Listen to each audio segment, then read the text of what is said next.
right. Good afternoon, everybody. I know we are the last thing that stands between you and dinner, so we'll try and be as short as possible. So we've enjoyed today some great presentations about development, growth, and capital investment. Now, our panel discussion will be about human capital, which for me is the most important capital in luxury hospitality. ESG is becoming critical to the success of the business today. By investing in diversity, inclusion, belonging, and flexibility, we become more attractive to potential employees, improve retention, and enhance performance.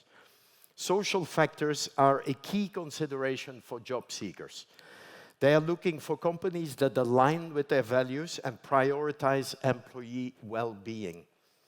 Building a diverse team with different backgrounds, experiences, and perspectives will only enhance creativity, collaboration, and performance.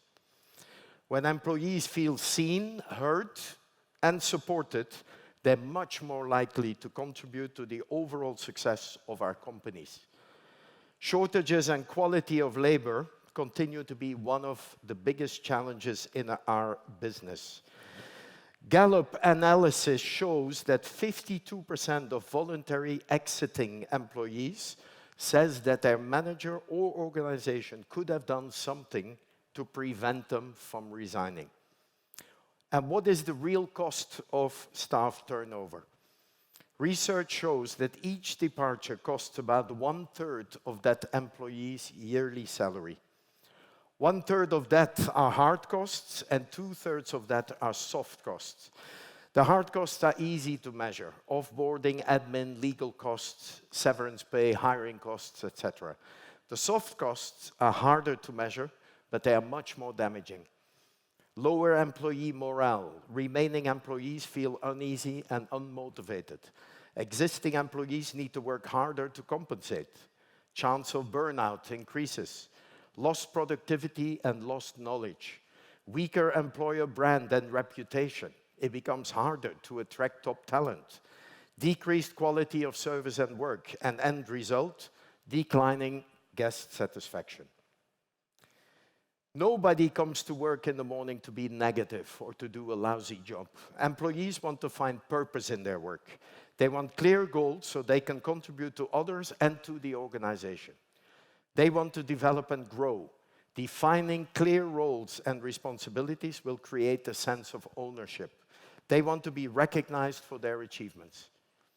One of my favorite quotes comes from Horst Schulze, the co-founder of Ritz-Carlton. Purpose is the heart of the business. Profit is the applause we get for creating a motivating environment for our employees so that they will look after our guests. At Corinthia Hotels, our purpose is uplifting lives for colleagues, guests, and communities. We start a pre-onboarding process up to 1 week before the actual starting date of the employee. We ensure there is consistency in the messaging from the interview. We build their excitement and alignment with our values and remind them of the opportunities ahead. All employees receive a call or email from the head of department to let them know that we really look forward to welcoming them. Starting a new job is a significant emotional event for employees, and making a good impression on their first day will impact their desire to stay. They will never be as open again as on the first day, and this is the moment to inspire them. For the general manager, to invite them to join him on a journey, to explain the important role they will be playing in achieving the company's vision. But it all starts with taking care of the employees' basic needs. Fair compensation and benefits, an attractive and welcoming staff entrance, clean and functional changing rooms, adequate amenities and crisp staff uniforms so they can look and feel their best. Not a staff cafeteria, but a staff restaurant, which is probably going to be your most important F&B outlet in your hotel. When we do those things well, our colleagues will feel valued and respected. They will be more engaged and motivated and much more likely to perform. I've been asked many times, what is the difference between a good and a great hotel? In the best hotels, every service interaction is as much enjoyed by the person delivering it than by the person receiving it. Of course, our luxury travelers do enjoy our 600 thread count sheets, our wonderful beds, our beautiful bathrooms, but let's not forget that most of our guests already have these luxuries at home. What makes them return to our hotels is the emotional connections forged with our people, the memorable moments and the authentic experiences our employees create. Delivering these consistently will translate into loyalty. Loyalty is not built with points. Loyalty needs to be earned. When I stayed a year ago at the Raffles Hotel in Istanbul, and my butler calls me in the car on the way and says, Mr. Boyen, I've already moved your luggage from the other hotel. Don't know how she knew that. I've moved it into your room. Can I unpack? I said, of course. So I arrived, my suits are pressed, my shoes are polished like a good butler does. Then I go into the bathroom and there's this very sweet handwritten card and it says, Dear Mr. Boyen, while I was unpacking your luggage, I could see that your toothpaste was running low. So I took the liberty of replacing it with the same brand, your butler. That's an emotional connection. What did that cost? 5 minutes to write the card, $5 to buy the toothpaste, but it made a much deeper impression than a bottle of champagne, fruit, or charcuterie, or whatever. So needless to say, when I go back to Istanbul, Raffles is my hotel. To connect on an emotional level with our guests, service needs to be and feel genuine, natural, and spontaneous. And for that to happen, we need to allow and encourage our employees to be their authentic selves. They need to feel confident and feel good in their own skin. Confidence comes from training and experience. Self-esteem comes from being treated with respect. And let me now introduce you to our amazing panel. Mariam Al-Musharrekh, Executive Director HR for Miral. Please come. Ellen Dubois du Bellay, Chief HR Officer of the Jumeirah Group. Naim Maadad, CEO, Founder, Gates Hospitality. And Dimitris, Manikis, President, EMEA, Wyndham Hotels and Resorts. I'll go next to you. Yeah. Why don't you go and sit there so I can see you all? Here, yeah. So let's dive straight in. So Mariam, let's start with you. At the Miral Group, you are responsible for 3,000 people, Yes. right? Can you tell me how you go about that to look after their wellness and what are your priorities? We're in the business of joy here at Miral Group, and what we do is we create memorable experiences for our visitors. So what's more important than our people and their well-being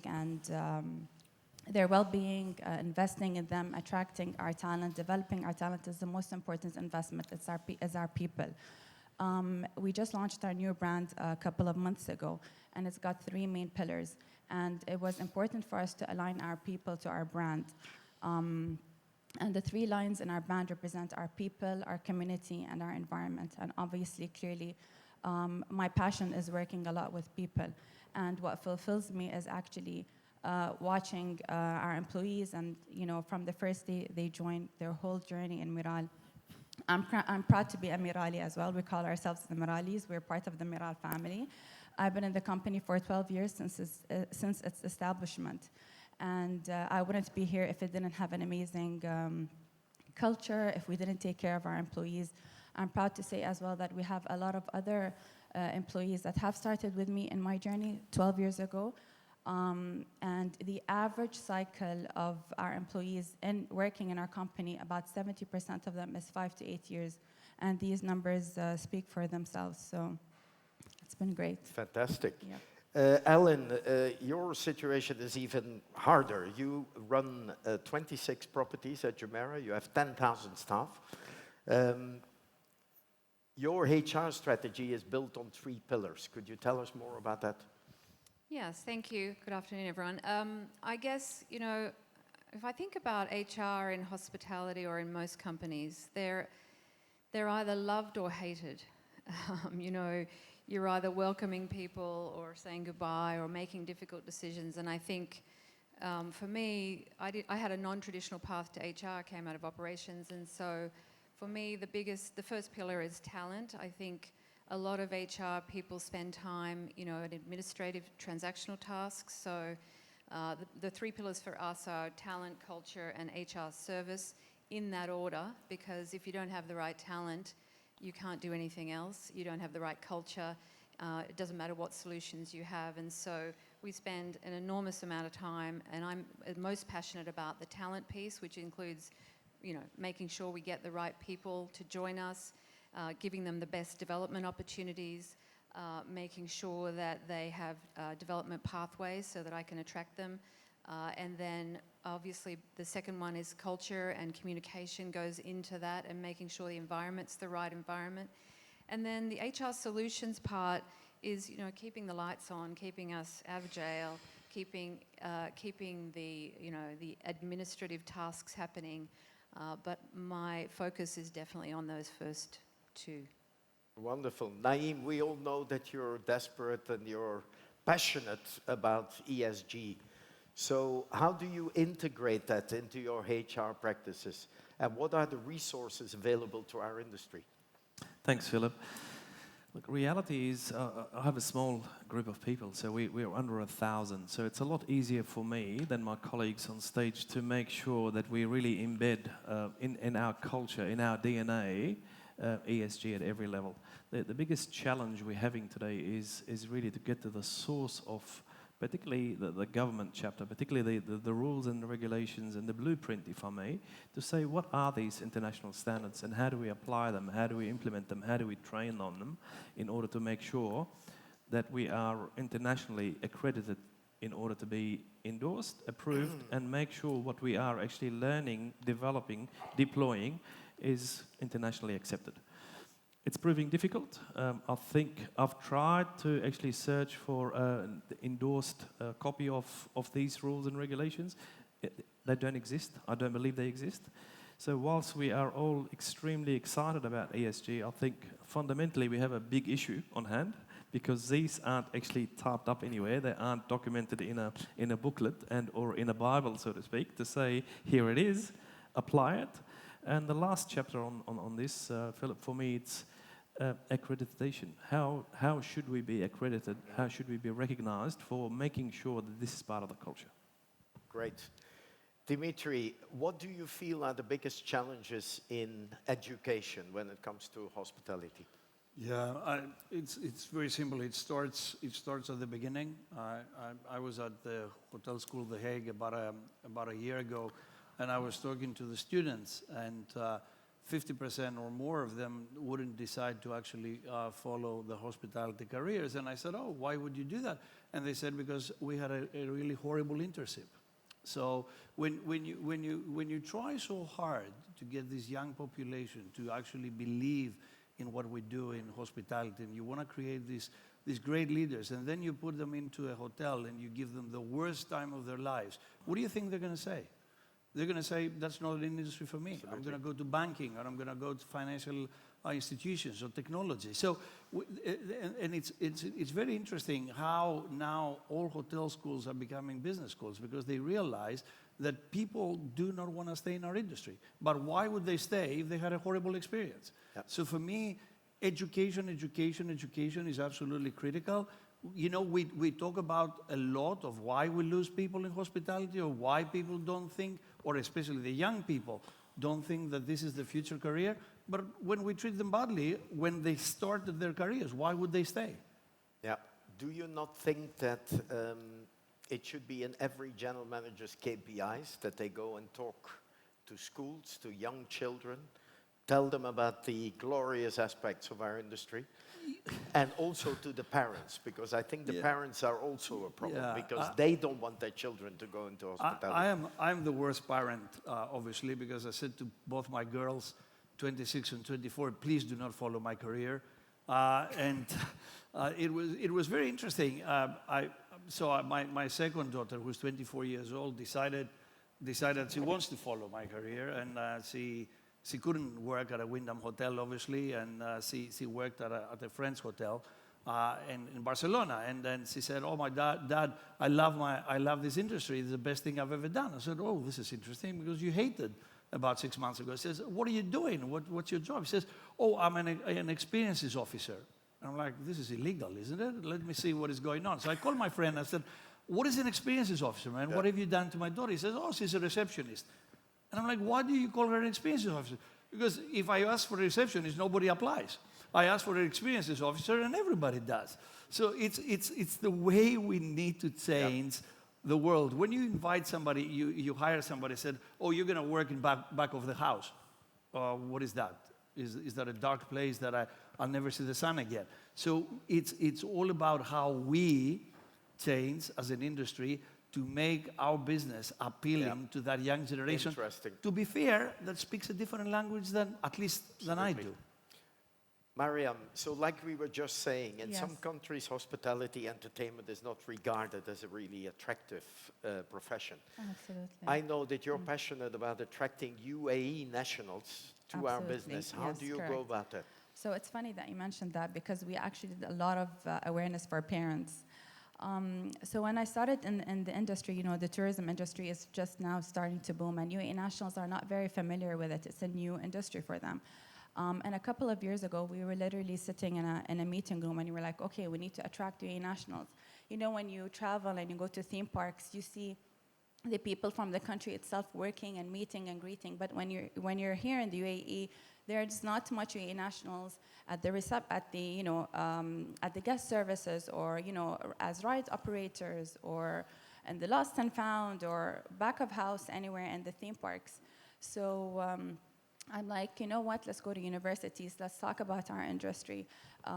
Let's create awareness, and that's what we've done. I've literally, a parent called me yesterday. Her daughter applied, and she wanted to understand more about the industry, and I explained to her, and she got really excited for her daughter. But the main thing is that we've actually created a program back in 2016, and it's called the Ambassador Program. It's a 3-month training program. It is paid with a quite a low pay. However, it's a no strings attached program where UAE nationals come and we train them in the theme parks. So they go to Ferrari World Abu Dhabi, they go to Warner Brothers Abu Dhabi, Yas Water World, Sea World Abu Dhabi just opened in May 2023. We have Qasr al-Watan, and we have an amazing attractions. And if they do really well and they finish their 3 months, it's a win-win for us. So they get experience, and they get a certificate that they've worked in the industry, and as well, if they've done really well, we give them a full-time job. And we have amazing success stories that our employees that started as guest relations, back of house, and the cashiers, and now they're in management and leadership positions. So that's amazing. Yeah. Ellen, you set the bar very high when you interview people at Jumeirah, and you feel that potential employees should work hard to get a job with you. Why is that so important to you?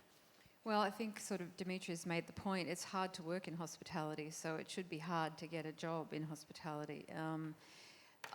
But to the point, let me just sort of come back to something that you said. I have a 26-year-old who spent 2 weeks as a waiter in London, and he was so traumatized by the experience that I don't think he'll ever go back to it again. And in all seriousness, you're absolutely right. It's just we throw these kids in.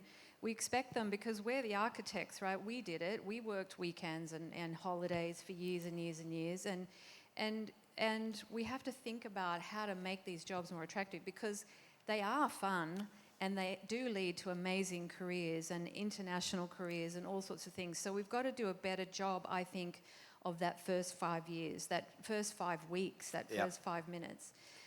But yes, I think, in a company like Jumeirah, or in some of my past organizations, we have very high standards, we have very discerning guests, and therefore the standards are high, and therefore, we have to make sure. I think that the interview process that we put people through is an indication of what it's going to be like to work there. So if it's an intense interview process, if you have to go through a number of different stages, if your GM has to interview every single person, then the candidates see how important it is for us, the candidates see how intense we are, and some people self-select out.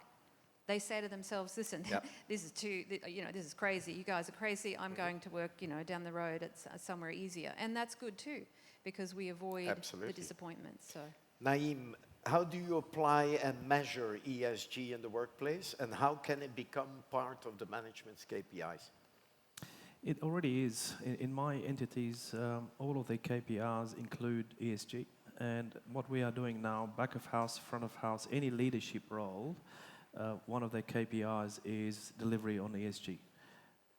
I think what's very essential now, it's really looking at the industry overall, and rather than just focusing at ESG, it's looking at how do we attract people into the industry. I think the biggest challenge that we have today moving forward is human capital.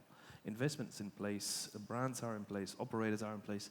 We need individuals to actually rejoin the industry. We need to sexy up the industry. It's long hours, weekends. Reality, remuneration is not exactly that attractive. We're competing with every other institutions, banks, and so forth. We have the gatekeepers, mum and dad, who are saying this is service industry, shy away. Yeah. So we have a lot of work to do. And we still call it manning. We still call it back of house. We're still talking about unisex uniforms.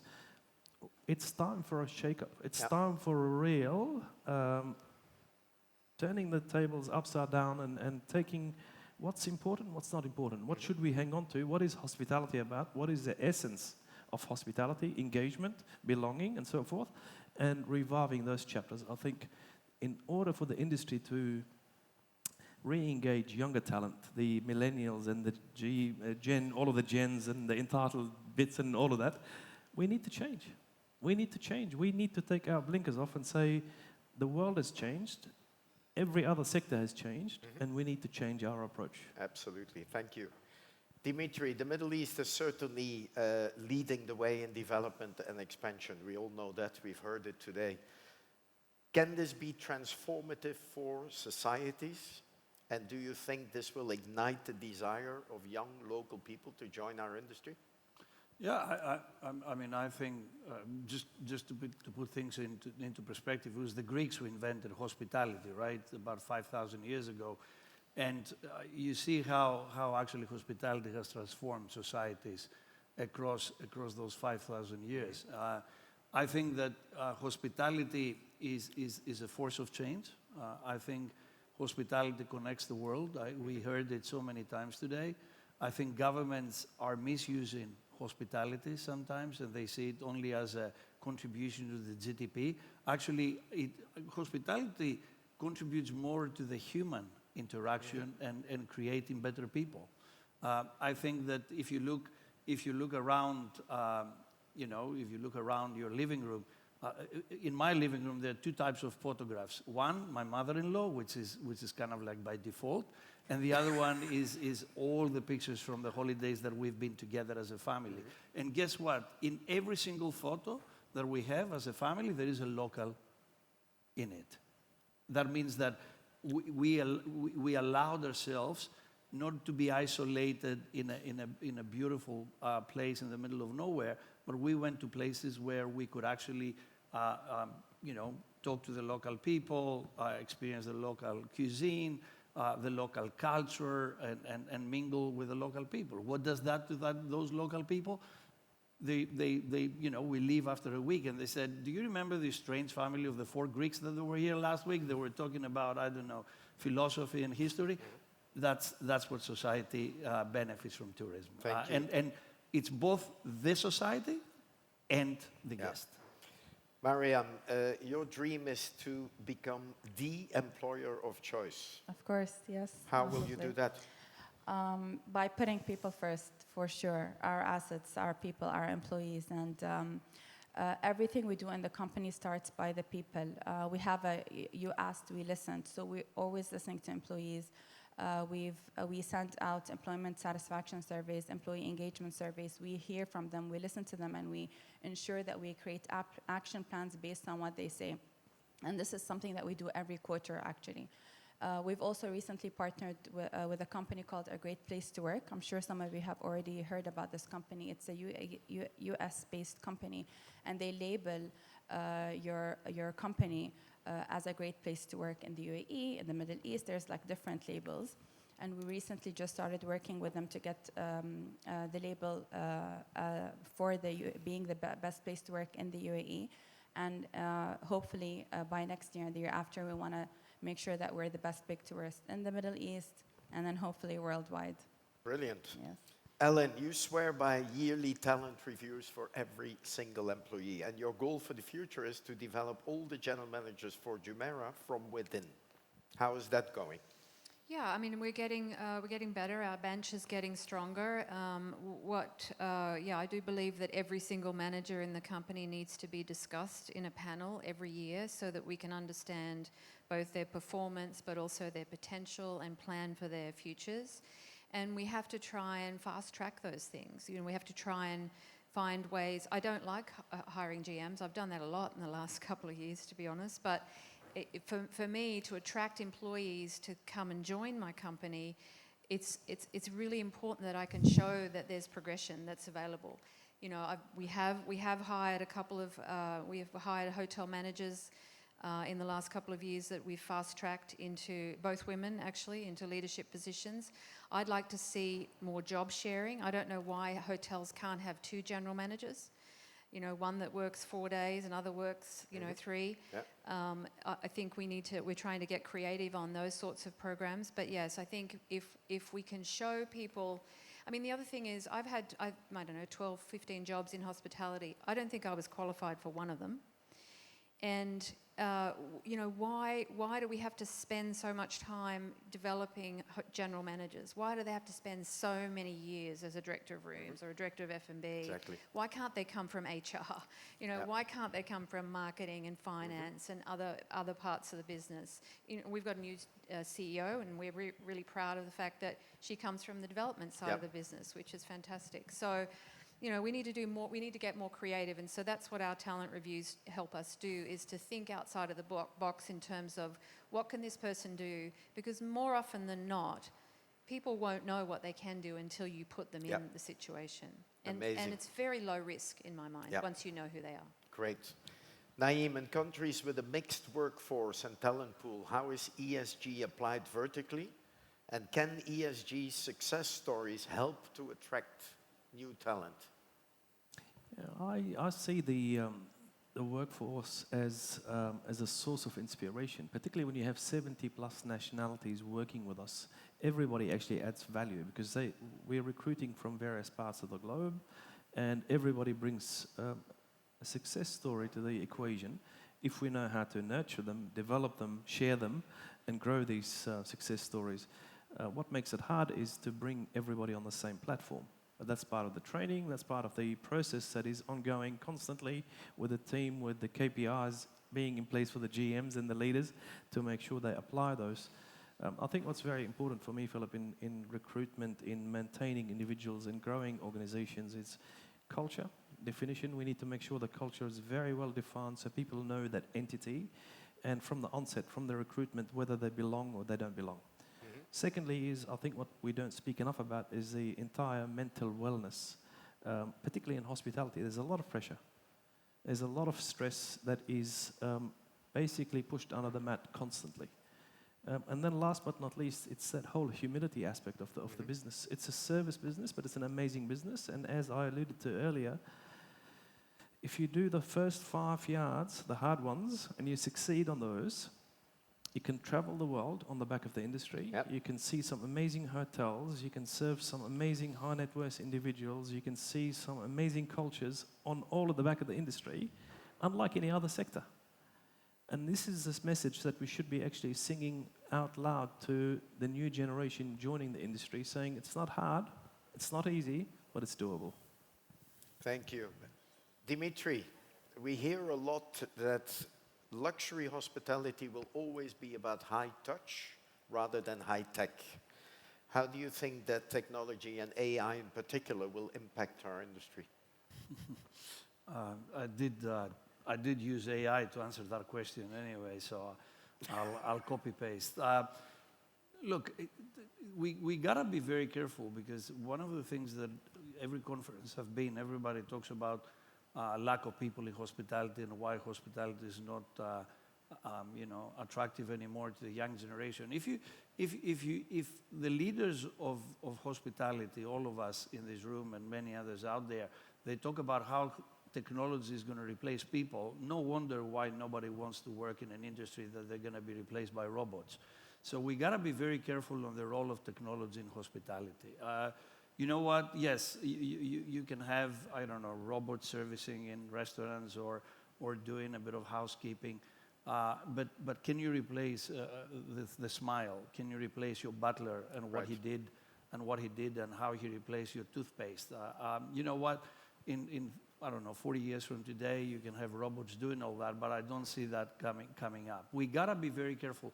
Technology is an enabler, is an auxiliary tool. Is never gonna replace the human touch. Is never gonna replace, this amazing feeling that you get when you walk into a hotel and you're greeted by this amazing smile. Yeah. And you know what? And it's not just about luxury. You can build the most beautiful hotel in the world in the best destination, and you're served by grumpy people. Guess what? Are you going to go there again? I don't think so. So never underestimate that the whole discussion around technology, it actually pushes people away to work in our industry that brings them in. Thank you. We have to be very careful. Ellen, there's one question that I really want to ask. One of the aspects of human resources is, and we often shy away from it, is the necessity to have the difficult conversation with our people, and when needed, to exit people. Or as you put it, to promote employees to another company. Can you elaborate on that? Oh dear. Sharing responsibilities. Yeah, I mean, I guess, look, not everyone's cut out for the job in hospitality. Not everyone should stay in the same company all the time. And I think, organizations need to do a better job of not ignoring problems. And that's what I mean, that what we try to do is make sure that, here's the other thing. 18 to 25-year-olds, it used to be that you would stay in an organization for your boss, right? You've all heard you leave because you have a bad boss. 18 to 25-year-olds, Cornell has done a study that says that they will stay if they have good people to work with. They will stay if they have a belonging, if they have friends.